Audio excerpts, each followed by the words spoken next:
Let's look at a Seventh-day Adventist book. Matter of fact, it's a rather famous set of books within Seventh-day Adventism. This is volume 1 of Testimonies to the Church. Matter of fact, this book should really be, I had to put the word false testimonies to the church because that's pretty much what it's full of. We're going to look at this volume. We're going to look at pages 131 and 132. Look with me here. There's the 2 pages because we just need to look at a little piece on 131 and 132. But let's look at them blown up. And here's what it says. I was shown the company present at the conference. By the way, this is a conference held in Battle Creek in 1856. Said the angel, some food for worms, some subject of the 7 last plagues, some will be alive and remain upon the earth to be translated at the coming of Jesus. Did anybody get translated since 1856? How about the 7 last plagues? Anybody seen those recently? Put them in the comments. Which of the 7 you've seen? Because obviously they haven't happened. Ellen White made a prediction about a future event.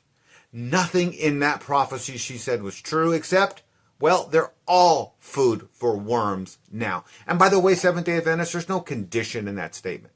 A conditional statement's going to have the word if in it.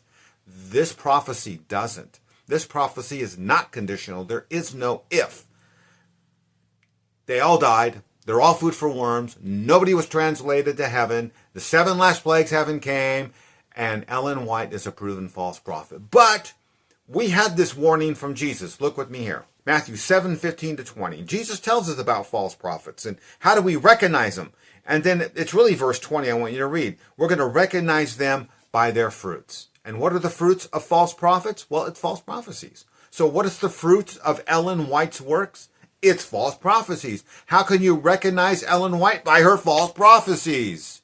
Jesus warned us about false prophets like Ellen White. The Seventh-day Adventist Church is not a true Christian church because they believe Ellen White's a true teacher. But yet you just saw a false prophecy by her. The Seventh-day Adventist Church is not Christian. If you're in it, you need to get out of it. If you're considering it, don't do it. It's not a Christian church.